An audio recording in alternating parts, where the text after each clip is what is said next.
It's 2025, a new year, and the perfect time to turn your business dreams into reality. Maybe you've been tossing around a great idea, but haven't acted yet. Well, Shopify is how you're going to make it happen. Shopify makes it simple to create your brand, open for business, and make your first sale. With thousands of customizable templates, you don't need coding or design skills. Just drag, drop, and go. Plus, Shopify's social media tools help you connect all your channels and create shoppable posts so you can sell everywhere your customers scroll. Managing your business is easy too. From shipping to taxes to payments, Shopify handles the details on a single dashboard, letting you focus on what really matters: growing your business.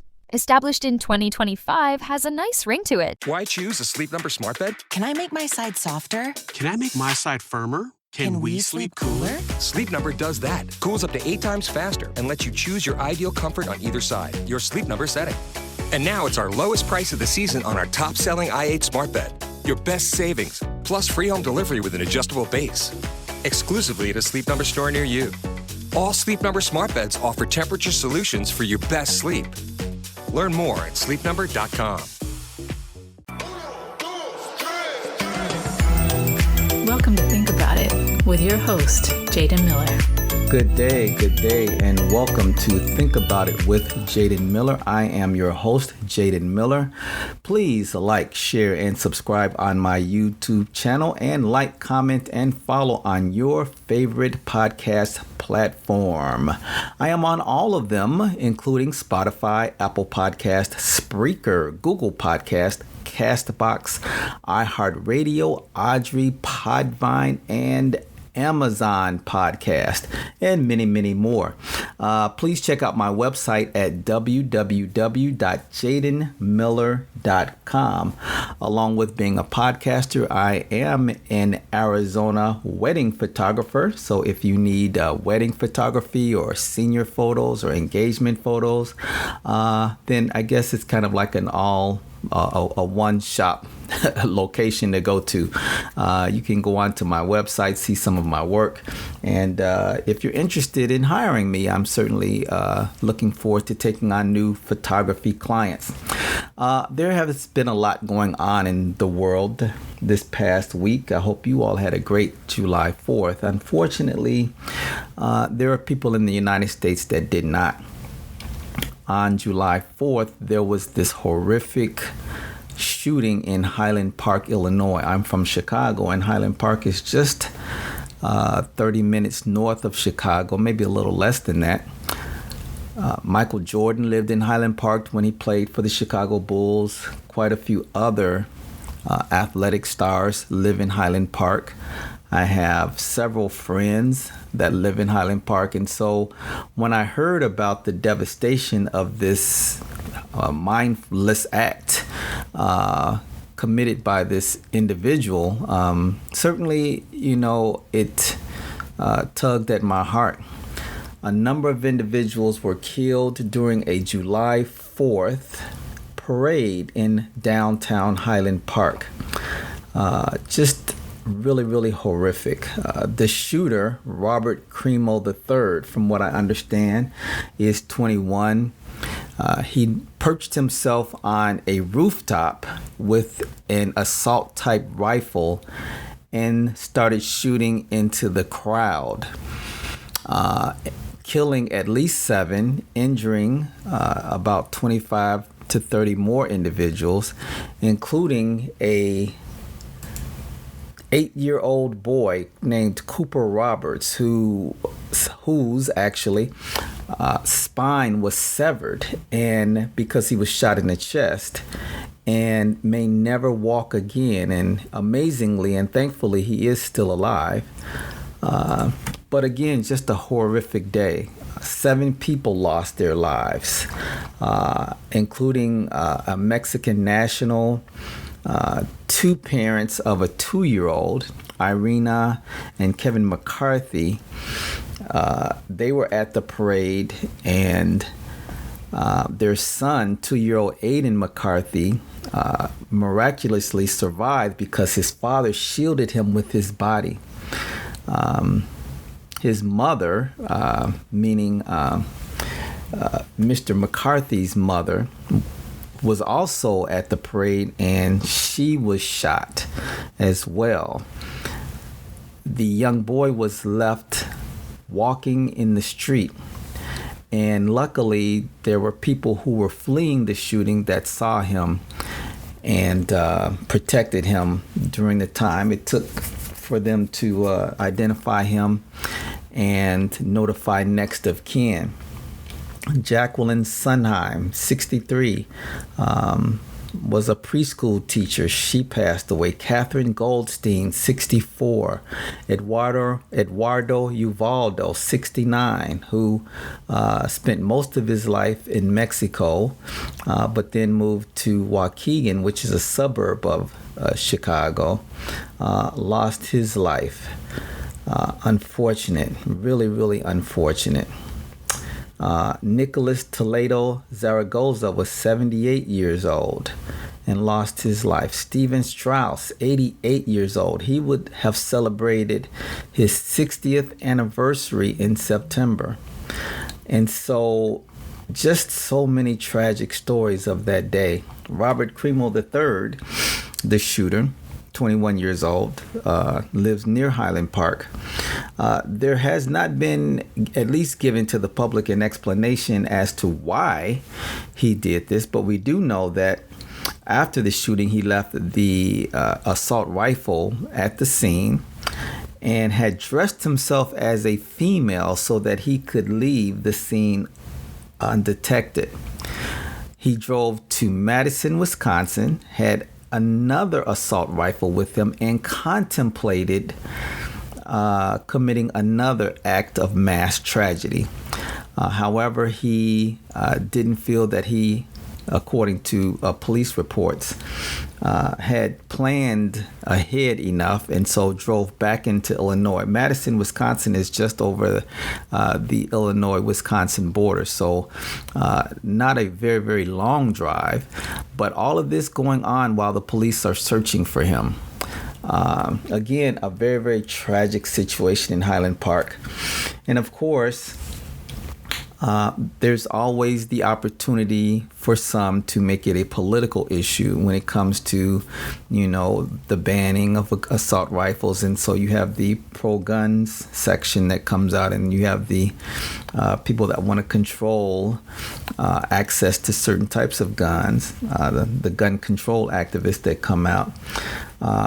We're still dealing with the tragedy. These people's lives have been altered forever. And so the political maneuvering, I think, is really ridiculous. People need time to grieve. There's an 8-year-old boy with a severed spine that may never walk again. There are so many other people that have been injured due to shrapnel and bullet fragments and all kinds of other stuff. And the thing that we forget is that these tragedies, we only see a sanitized version of it because we get them from news reports. We may see some brief video clippings, but the damage to the bodies, just like in Uvalde, Texas, some of those children that were killed are not able to have open casket funerals, or were not able to have open casket funerals because the damage to bodies are so horrific. There was one man at the Highland Park parade who was shot in the back of the head. That's massive damage to a body. These are wounds that, some say that should only be, on a battlefield in war, but we're seeing these in the heart of America. And so that's really something that we all should consider and think about. The tragedies that have befallen so many people in the United States. Aside from this shooting in Highland Park, across the world in Japan, the former Prime Minister Shinzo Abe was assassinated. And in Japan, they have very, very strict gun control. And my understanding is that the shooter of the former Prime Minister of Japan made this gun. So another tragedy in Japan that has really shocked the Japanese people. All of this within the last week. I'm hearing some reports that in South Africa, there's a mass shooting where more than 10 people have been killed. And this just happened last night. So again, just so much happening in the world today. And so I think we ought to really give it some thought and think about, our lives and think about the issues that confront us every single day. Are we safe? Are we really truly safe?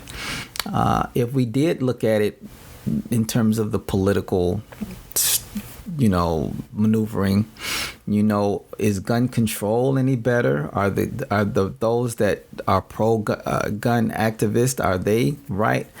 Just so much to consider. But it's hard to consider those things when there's a death in front of you and when people are running to, in order for their lives to be saved. Those just aren't the times to be thinking about that.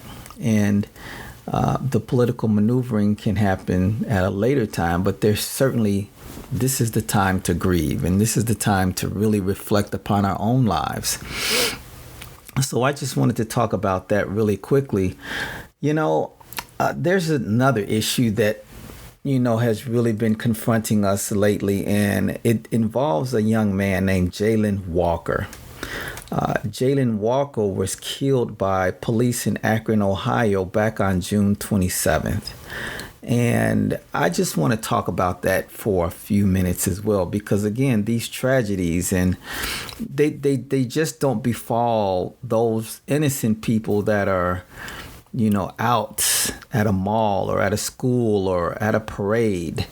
But tragedy transcends all of that. It's all over the place, it seems, now in the United States. And so back on June 27th, Jayland Walker fled the police due to having some traffic violations. And as he was fleeing in his vehicle, he stopped, got out, and then ran from the police, which is a scene that we see quite often in communities across the United States. So I was reading a report on CNN where there's a gentleman named Curran Webb, and he says that he understands why Jayland Walker led Akron, Ohio police on a car chase and then ran on foot before 8 officers fired dozens of bullets at him. Now, I don't know if you all saw the video, but you can certainly pull it up and look at it. There's Jayland Walker. He exits his vehicle. He runs from the police. And 8 police officers unload 90 rounds, 90 at him, at a man that is running away from them. And according to reports, he suffered at least 60 gunshot wounds. 60. I want you all to think about that while you like, share, and subscribe on my YouTube channel, and like, comment on your favorite podcast platform. Don't forget, check out my website at www.jadenmiller.com. Reflect and think about that for a minute. There's someone running away from the police that is shot at 90 times and suffers at least 60 gunshot wounds. Curran Webb on the CNN said that it's the terror of knowing that no matter what you do, this may not end well. Webb heads a job and life skills program for young black men in Asbury Park, New Jersey. And if I didn't mention it, Jayland Walker was an African-American man. And once again, we have a situation where there's this unarmed man, okay, and there's this confrontation with the police. Or in this situation, there is no confrontation. This individual is running away from the police. Curran Webb said it's ingrained fear for your life. What is the best way for me to try to survive? It's the reality of being black in America.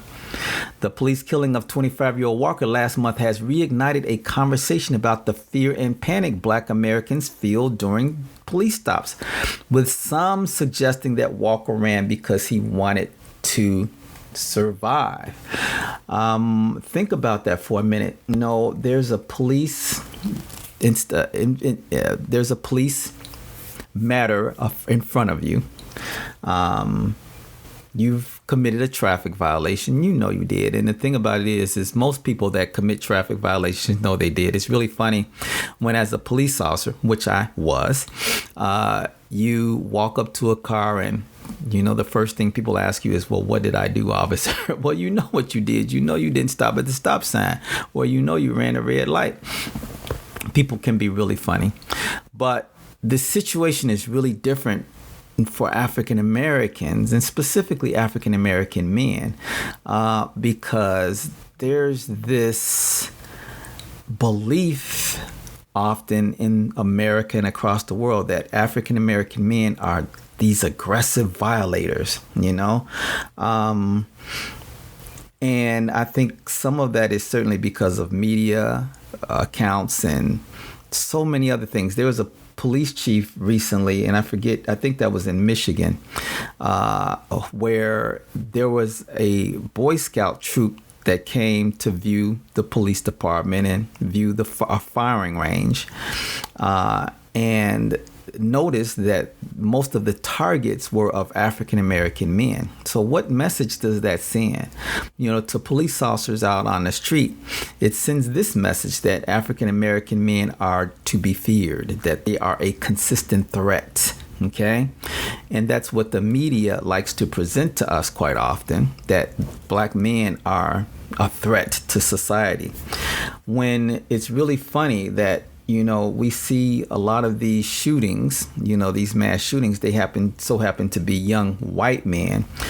Who should we fear more? Should we fear black men who are running away from the police, or should we fear white young men who seem to have no problems being arrested by the police and not being shot 60 times in the back running away from the police?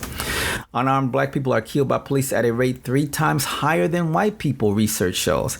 And many high-profile police killings of black people in recent years started with routine traffic stops. Notably, Philando Castile was fatally shot during a traffic stop in Minneapolis, St. Paul in 2016. And in April, Patrick Lyoya was killed in Grand Rapids, Michigan by Officer Christopher Scher, who was trying to arrest him after a traffic stop in a case that has drawn national attention because of the circumstances leading to the shooting and the multiple videos that show Lyoya's final moments. So black people, or black leaders in Akron, Ohio, and across the country say the experience of black people, including witnessing deadly police encounters, has created a level of fear that explains why an innocent person would still run. So now Jayland Walker was a DoorDash driver. He was unarmed at the time he was killed and had no criminal record. All right. So Curran Webb said he advises young black men he mentors to comply with police when stopped, put their hands on the steering wheel where they can be seen, and answer yes, sir, or no, sir. Still, Webb said that doesn't guarantee a black person will walk away from the encounter. Most young black men in his community are terrified of having contact with police. They also fear retaliation from police if they report abuse. The thing that creates the distrust is their lived experience, Walker said. You can go back decades to black families who have been terrorized by the police, and he is absolutely right. Okay.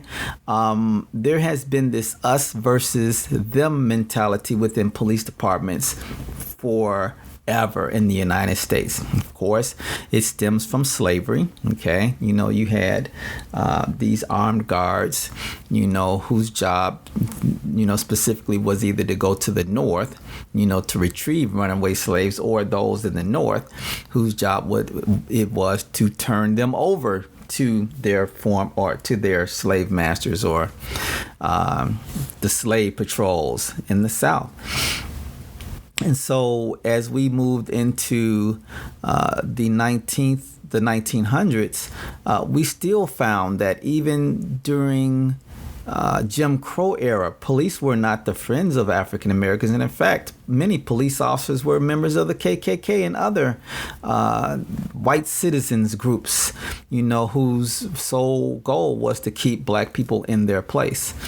And then, of course, coming into the 60s and the 70s, while there had been some changes and you had more African Americans joining police departments, there still was this separation in terms of police departments and communities. And so, officer-friendly programs and community policing finally came into fruition because there was an understanding that we needed to work together. But even still, in some communities, that is not the case. And some police officers grow up in communities where their interactions with African Americans have been limited, or who grew up with this belief, that black people are less than. And it's so unfortunate when you have a badge on your chest and a gun on your side and the mentality that there are people below you, especially when you took an oath to serve and protect everyone. Everyone means everyone, regardless of race and color and religion and sex and all of those things. And that means that when you go to work, you put aside those idiotic personal beliefs that you may have about others, and you swear to uphold the Constitution that is supposed to protect everyone. Some people that wear the badge don't realize that, and they come to work with a different attitude or with an agenda. And that's so unfortunate. And so then you have these situations that come up. All right. There was an individual also in that CNN article that I'm talking about. His name is Raymond Green. He's a local activist. He says, Black America's strained relationship with police plays out in Akron every day. He says that black residents are subjected to unnecessary harassment by police, and many complain of being treated unfairly during traffic stops. So the incident prompts local leaders in Akron, Ohio, to call for changes in police procedures for car chases.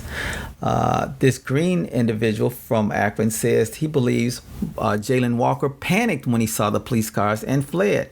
He was a black man driving at night, and he had a gun in his vehicle. He was scared. I know that feeling, said Green.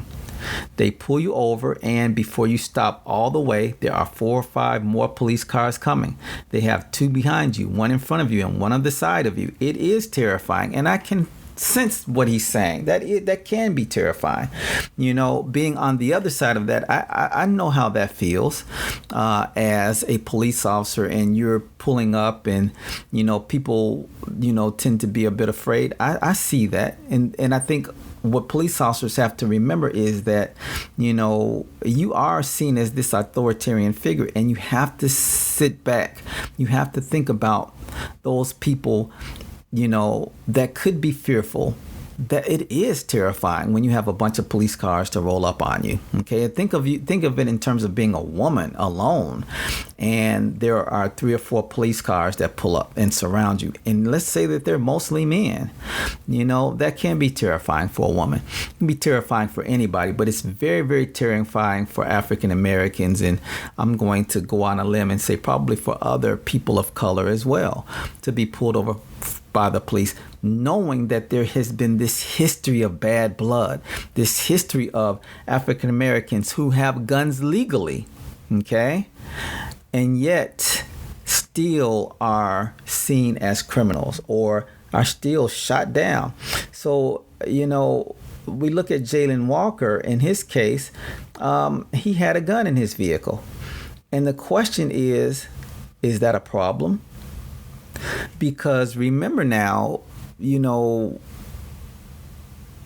Second Amendment says we have a right to bear arms. Okay. Now, this goes to those individuals that, think that the Second Amendment is only for a certain segment of society. Okay. Because as a black man, if I can have the right to have a gun too in my vehicle, right? Or is that only NRA members? Or is that only whites can have vehicles in their guns in their vehicles? Okay. No, we're Americans, right? Okay. Whether we're Republican or independent or Democrats, if the law says that I have the right to have a weapon and I have one in my vehicle, then there should be no problem. That's the law. That's what the Supreme Court has said as well. And so, Jayland Walker is being demonized because he had a gun in his vehicle. But there's a lot of people that have guns in their vehicle, right? Don't women carry them? Right? Yes. Is that right? I mean, we want to be protected from mass shooters. We want to make sure that no one steals from us or tries to take our lives. And so a lot of us have weapons for protection. And then Jayland Walker's case, he has one, okay? But he knows the history of interactions with police.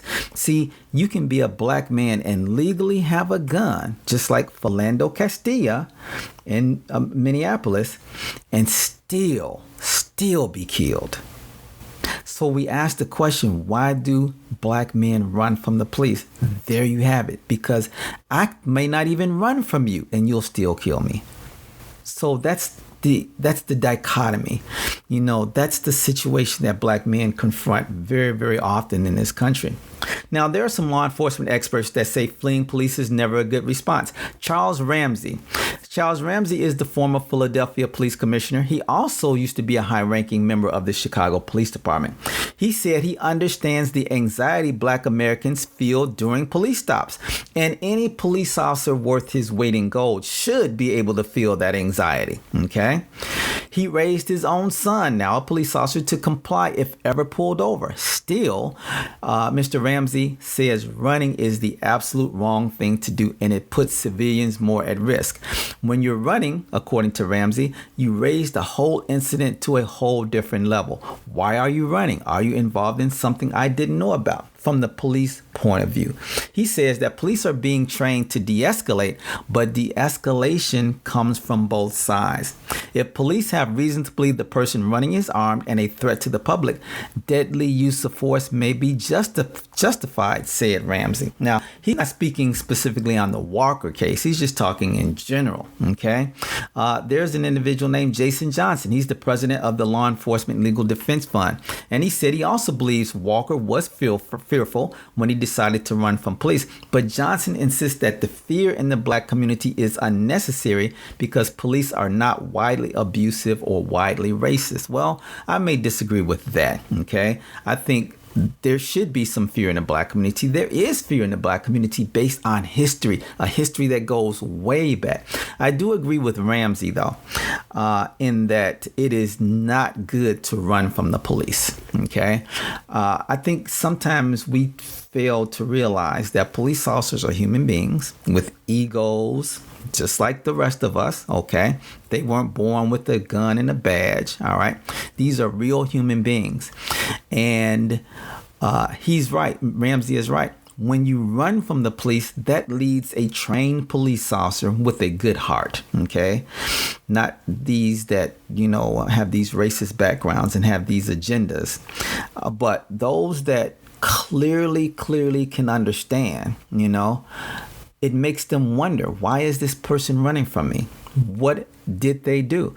And as a police officer, you have a responsibility to protect individuals, the public, and to apprehend offenders, even those that you may not know for sure are, okay, but that gives you that reason to believe or that probable cause to believe that this person committed some crime.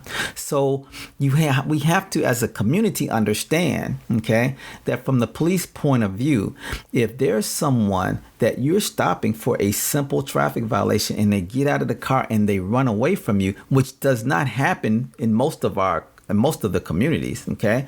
And in most, communities across the country, when police are stopping vehicles, people are getting out and running, okay? But it has happened, and it does happen more so in certain communities. It happens for a number of reasons. It's happened because that person may have stolen the car or that person may have committed a criminal act, but it also could be because that person is scared. But the reason why Ramsey says don't run is because the police don't know any of that. When they stop you, the police are at a real disadvantage, okay? They don't know if you have a gun in your car and you are planning to use it against them. A lot of police officers are killed during traffic violations. Okay. All right. So it gives them that reason to believe when you jump out of the car and run away that maybe you did commit some offense. Did you steal this car? Did you harm someone else? Are you going to harm someone? And so the police officer is going to pursue that individual in order to apprehend them and then determine if there is a threat to the public. That's important. Okay. And so again, Ramsey and I and others say that it is not a good idea to run from the police. Okay. All right. And so the advice of putting your hands on your steering wheel and simply complying for that time period. Okay. And again, many of us have egos and, we feel as though, well, the police work for us. But police are human beings and ought to be treated with respect. Okay. And police officers ought to provide citizens with that same respect. And so simply walking up to a vehicle as a police officer saying good afternoon or good morning, and explaining the reason why you stopped someone. Okay. And then listening to what they have to say and then retrieving from them their driver's license, their proof of insurance and their registration or anything else that you may need. Okay. And on the other side, it does not hurt the citizen that's been stopped, especially if you committed a traffic violation, okay, to say, sir, I apologize. Yes, I did run that red light, or I'm driving a little bit too fast. Here's my driver's license, my proof of insurance. Thank you for your service. It's just a matter of just being polite. Okay, that's the de-escalation that Mr. Ramsey is talking about. Okay, so police officers are being trained to de-escalate. I'm hoping that police officers are getting more sensitivity training, and cultural diversity training is so important because you can't blame truly now someone that grew up in a community away from people of color, okay, to actually know, okay, a lot about us. Okay. That's where in America, we're just so divided. And that's why, when we talk about education and social systems and everything, we can come together for athletics. Blacks and whites can play on the same team and get along. But in many parts of the country, we still can't even go to church together. Okay. In many parts of the country, we don't even eat together. Okay. We eat in separate restaurants. So we go to the black community, or we go to Chinatown, or we go here. And then quite often, there are a lot of black Americans that do not have white friends. There are a lot of white people that do not have black friends. And I'm not talking about, these associates or these people that, you claim to be friendly with, but real friends. And so that keeps us so separated in this country, thereby leading into that there are people that grow up in communities that just have had no contact with people of color, and so, they come up with these, or they're taught these, really ancient, belief systems about people, which, again, is really, really ridiculous. And so, again, it's very, very important that the de-escalation be on both sides and that we get to learn each other. And then hopefully that'll limit, or certainly reduce these situations, and actually not even reduce. There just should be no situations where black men running away from the police are shot at 90 times by 8 different police officers for one person. But yet, then again, we have Robert Crimo III in Highland Park, who was taken into custody without all of this. It wasn't 8 police officers shooting at him. He put his hands up. He got out of the car. They apprehended him. This was a big issue back when there was that killing in South Carolina at the church, Dylan Roof. The police apprehended him and took him to Burger King. Okay. And so that's why you have people in the black community that feel as though there's this, system where white offenders are treated one way and black offenders are shot in the back 90 times. And again, I cannot I mean, I don't see how anyone can justify a police officer shooting someone running away from them. There's a Supreme Court case called Tennessee versus Garner. You all should look that up. And it talks about how it is not right. It's not legal for police officers to shoot someone that is fleeing from them. Okay. So anyway, that case in Akron, Ohio is really going to continue to be part of the mainstream conversation in America. Well, gosh, there's just one other thing I wanted to talk about today. And I wanted to talk about Clarence Thomas for a minute. Okay, so here I am going from Highland Park, Illinois to Akron, Ohio to Washington, D.C. And what I really want to talk about is something that is quite troubling to me. And it has to do with racism by liberals. Now, I know some of you may be a little shocked. What? Liberals? Racist? Yeah. Let me talk about this for a minute. First, let me talk about Clarence Thomas. Clarence Thomas is the longest serving member of the United States Supreme Court now. He was confirmed back in 1991. He is a conservative. He was submitted to the Senate for approval by George H.W. Bush to become a member of the Supreme Court to replace the late Thurgood Marshall, who was the first African American on the Supreme Court. But this is the issue that I have. So it goes back to Roe versus Wade. So understand there were 6 Supreme Court justices who voted to overturn Roe versus Wade. Actually, let's take that back. Let's be more specific. There were 5 Supreme Court justices who voted to overturn Roe versus Wade, because Chief Justice Roberts did not vote to overturn Roe versus Wade. He voted to overturn the case that was in front of him that dealt with Mississippi. Okay, but he was against overturning Roe versus Wade. So there were 5 Supreme Court justices who voted to overturn Roe versus Wade. The majority opinion was authored by Justice Samuel Alito. However, in the aftermath of the ruling, there has been an intense and particular focus on a different justice, that is Clarence Thomas. Now, from what I understand, there are like millions of signatures on some internet petition to have him removed from the Supreme Court. My problem is this.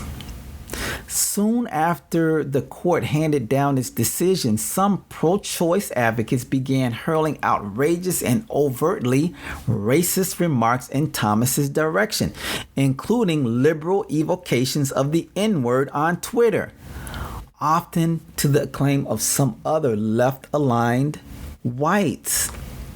The remarks were so ubiquitous that Uncle Clarence began trending on Twitter, a reference to the eponymous character of Harriet Beecher Stowe's Uncle Tom's Cabin, who has emerged as a symbol of black men who are too subservient to whites.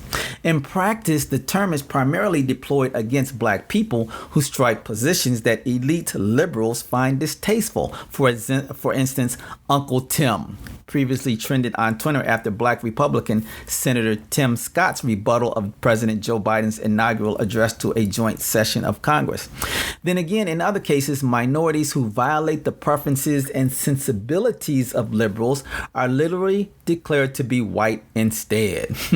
At least insofar as Thomas and Scott are branded as race traitors, critics still recognize their race. The thing that is a deep irony in characterizing Thomas or Clarence Thomas as an Uncle Tom, or worse, given that prior to pursuing public service, he identified with black nationalism. He is currently married to a white woman and has aligned with the GOP. However, as political theorist Corey Robin has shown in his book, The Enigma of Clarence Thomas, his views on race and racial issues have remained highly consistent over the course of his life. I bring this up to say this. All right, I'm not a big fan of Clarence Thomas, okay? And I disagree with a number of his decisions. However, I understand why he makes those decisions, which is really important, okay? So we can disagree, but we also need to understand why certain decisions are made. Okay? So Thomas's embrace of the Republican Party is consistent with a deep mistrust of white liberals, the institutions they control, and the policies they try to advance in the name of social justice. This mistrust was widely shared among black activists of his generation and is in keeping with Thomas's Supreme Court decisions, including overturning Roe.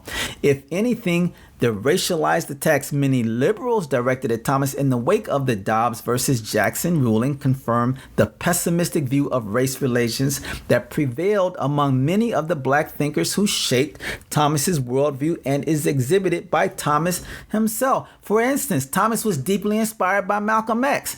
Malcolm X was a major black nationalist, okay? He had a poster of Malcolm X that hung in his dorm room. He memorized many of his speeches by heart, and he continues to evoke him frequently to this day. It was Malcolm X, of course, who famously declared that in this deceitful American game of power politics, the Negroes, for example, the race problem, the integration, and civil rights issues are nothing but tools used by one group of whites called liberals against another group of whites called conservatives, either to get into power or to remain in power. Okay? He argued that white liberals and white conservatives differ only in one way. The liberal is more deceitful than the conservative. The liberal is more hypocritical than the conservative. Both want power, but the white liberal is the one who has perfected the art of posing as the Negro's friend and benefactor. This is Malcolm X talking. He continues by saying that by winning the friendship, allegiance, and support of the Negro, the white liberal is able to use the Negro as a pawn or a tool. See, this is where and how Clarence Thomas grew up. He grew up distrusting white liberals. All right. Now, let's go back to the Supreme Court decision. All right. So now he's just one of 5 justices that vote to overturn Roe versus Wade. Why is he getting all of this ugliness directed towards him? That's my question. Okay, this is Think About It with Jaden Miller. Please like, share, and subscribe on my YouTube channel, and like, comment, and follow on your favorite podcast platform. You can find me on Spotify, Apple Podcasts, Spreaker, Google Podcasts, Castbox, iHeartRadio, Audrey, Podvine, and Amazon Podcast. Please check out my website at www.jadenmiller.com. All right. So there are other people on the United States Supreme Court. Okay. There's Brett Kavanaugh. All right. There is Neil Gorsuch. We've already mentioned that there is Samuel Alito. There's Clarence Thomas, and there's Amy Barrett. Okay. All right. So the other ones that I mentioned are white. They have not gotten the angst and the ugliness directed at them as Clarence Thomas had. Now, I want to direct you to some comments that some white liberals have made. And see, this is what really, really bothers me. Okay. All right. So here, I'm going to give you an example of something that a liberal, this is something on Twitter. This is a Twitter user who goes by Abigail Markstein, calls Thomas a dirty porch monkey. And she declares that as a trans woman who is white, she's giving everyone permission to use the N-word on him. Now, this is someone that is supposed to be an ally, in this movement, okay? She's a trans woman, all right? She's white, okay? So if anything, there's this, supposed to be this understanding of white liberals and African Americans, and, we're all working together to get rid of the racism and the sexism and the, homophobia and all of that stuff in the world. But yet, who is she to call him a dirty porch monkey? So now, if there was a conservative that called him a dirty porch monkey, or if there was someone in entertainment or athletics or politics that called Clarence Thomas a dirty porch monkey, would we stand for that? So then why do we allow white liberals to get away with stuff like that? Okay. See, you can't be a white liberal and then be an ally of black people and use these words. Here's another one. A gentleman named John Corbett. He says that Clarence Thomas is just another dumb field nigger. What? I mean, he posts this on Twitter and used his name, Okay? See, first of all, no one, black, white, or of any color, has the authority to give non-black people the permission to use the word. Secondly, if Thomas was white while voting to overturn Roe, white liberals would have still ridiculed him, but there would be no racial slurs involved. This isn't speculation. It's demonstrated by the fact that the 3 white men and 1 white woman also voted the same way Thomas did, but they are not being called porch monkeys or N-words by a white trans woman. That's why it's still racist regardless of the white person's ideology. All right. See, the reaction to Thomas is far from the first time the leftist whites started swerving outside their lane, thinking they had an N-word pass because they also have been oppressed. Okay. I mean, this is ridiculous. At this point, trans people should be allowed to call Dave Chappelle the N-word. Okay. Some other white Twitter user posted regarding anti-trans jokes Chappelle has told on stage. Again, no, all black people aren't responsible for what Dave Chappelle says on stage, and you don't get to use a word that affects us as a people in order to vent out your frustrations at one black man. Okay? See? So, is there any wonder why Clarence Thomas, okay, is very, very suspicious of white liberals? All right. Is it any wonder why quite often African Americans are caught in this middle place? See, growing up in Chicago is, or was, but I'm going to say is, still a major Democratic stronghold. Okay. But growing up in Chicago, I also remember and know and experienced, okay, this overt racism. The Democrats are seen to be the more liberal, political party, one that is more accepting of people of color and people that have different sexual preferences and women, of course, But then as African Americans, sometimes we just have to wonder. And that's why we see how the Hispanic community or the Latino community kind of, they have not really put their eggs in one basket. They can go either way, depending on what is politically expedient. And I understand that. Okay. But blacks as a whole in America have solely aligned with the Democratic Party. Okay. And sometimes I wonder if that's a wise move. Okay, because people can take you for granted.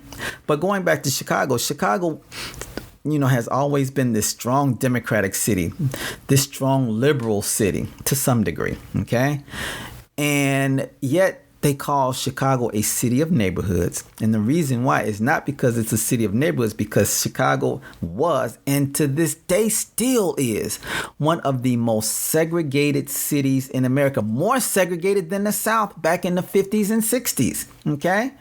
All right. White people and black people just did not live in the same neighborhoods in Chicago. I, as a teenager, got run out of a neighborhood in Chicago because I was black. All right. Never forget that. OK. But yet these are supposed to be Democratic strongholds. I worked for different departments in Chicago with some of the most racist people that still took and punched the Democratic ticket.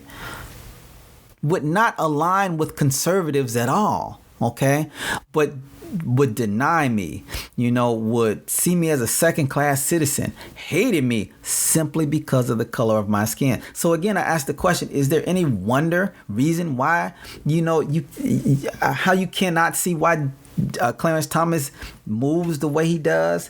It's because of that experience that he had. And he still is having. Okay. Now, again, I am not here to support Clarence Thomas. I don't agree with many of his decisions. Some of them I do. Many of them I do not. Okay. However, this attack, upon him by white liberals is unjustified and really, really nasty, especially when you start using racial epithets that if a conservative were to use or anybody else, you would be all over them. It's not for them, and you don't get the opportunity to use it just because you don't like a decision he made or his politics. It just should not happen. All right, this is Jaden Miller. Thank you for joining me today on my podcast. I want you to think about the things that we talked about in Highland Park. Just these people need time to grieve. Just a shocking display of hatred in that city just north of Chicago. Again, black men run from the police, and sometimes, or at least, we can see why, they do. That doesn't mean that you should, but we can actually understand why they do. There's just a history of black people having these confrontations with police officers that make them fearful. All right. And then white liberals, those that are using ugly racial epithets towards Clarence Thomas or any other black person that does not conform to your beliefs, you do not have the right to call them the N-word. You do not have the right to call them porch monkeys and any other negative racial epithet or comment that you can conjure up. It's not right. Again, thank you for joining me on Think About It with Jaden Miller. Think about those things. Please like and subscribe on my YouTube channel, and like, comment, and follow on your favorite podcast platform. Again, check me out on my website, www.jadenmiller.com. That's it for now. I'll see you on the next episode. Again, this is Think About It with Jaden Miller. Have a great day. Thank you for listening to Think About It with Jaden Miller. Don't forget to like and subscribe to his YouTube channel, and like and follow on your favorite podcast platform.